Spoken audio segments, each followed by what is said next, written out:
السلام علیکم دوستو، نالج ود ارسلان میں خوش آمدید دوستو۔ یہ اسلام کا ابتدائی دور اور حضرت عمر رضی اللہ تعالیٰ عنہ کی خلافت کا زمانہ تھا۔ حجاز کے شمال میں عربوں کے خاندان بنی غسان نے ایک سلطنت قائم کر رکھی تھی۔ شام میں رومیوں کا اقتدار قائم ہوا تو یہ غسانی سلطنت ان کے زیر اثر آ گئی۔ جبلہ اس کا آخری تاجدار تھا۔ جب اس نے دیکھا کہ عرب کے تمام قبیلے اسلام کے القاب گوش بن گئے ہیں اور نئی اسلامی حکومت نے روم و ایران کی شوکت پر بھی لرزہ طاری کر دیا ہے، تو وہ خود بھی اسلام قبول کرنے پر آمادہ ہو گیا اور حضرت عمر رضی اللہ تعالیٰ عنہ کو اپنے ارادے کی اطلاع دے دی کہ مدینہ منورہ میں حاضر ہو کر اسلام لانا چاہتا ہوں۔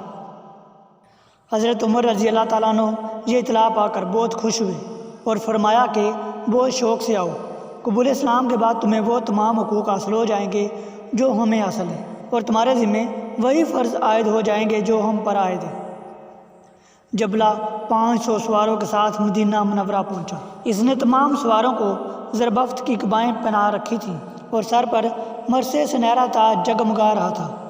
اہل مدینہ نے اس ٹھاٹھ کا جلوس پہلے کبھی نہ دیکھا تھا۔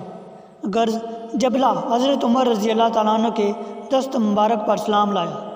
حج کا موسم قریب تھا اور حضرت عمر رضی اللہ تعالیٰ عنہ کے ساتھ وہ بھی حج کے لیے مکہ معظمہ پہنچا۔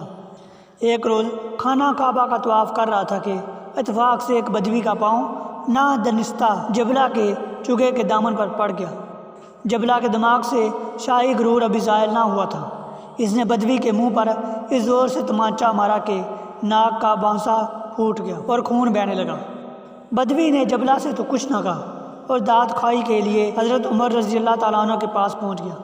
خلیفہ اسلام نے شکایت سن کر جبلہ کے پاس آدمی بھیجا اور دریافت کیا کہ اس بے گناہ کو کیوں مارا ہے۔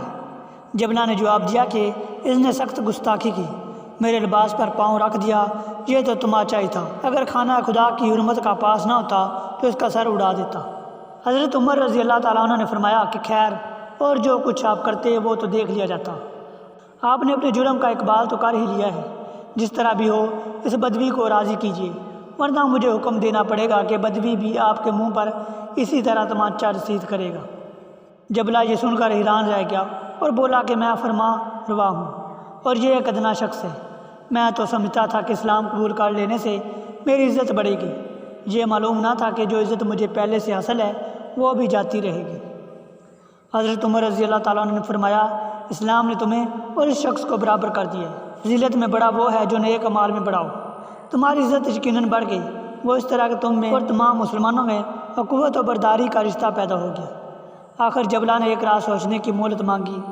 اندھیرا چھا گیا تو وہ اپنے سواروں کو لے کر چپ چاپ مدینہ سے نکل گیا۔ وہ اپنے وطن میں بھی نہ ٹھہرا بلکہ رومی بادشاہوں کے علاقے میں جا پہنچا اور باقی زندگی وہیں عیش و آرام سے بسر کی، لیکن آخری وقت تک اسلام سے پھر جانے پر پچھتاتا رہا۔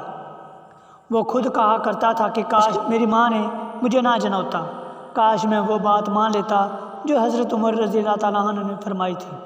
دوستو دیکھو، حضرت عمر رضی اللہ تعالیٰ عنہ نے چھوٹے بڑے کا لحاظ کیے بغیر سلطانی عدل کا فیصلہ سنا دیا اور جبلہ کی خاطر رسول میں رد و بدل گوارا نہ کیا۔ حضرت رسول اکرم صلی اللہ علیہ وآلہ وسلم نے فرمایا تھا کہ پہلی قومیں اس لیے ہلاک ہوئیں کہ غریبوں پر شریعت کا حکم لگا دیا جاتا اور امیروں سے کچھ نہ کہا جاتا۔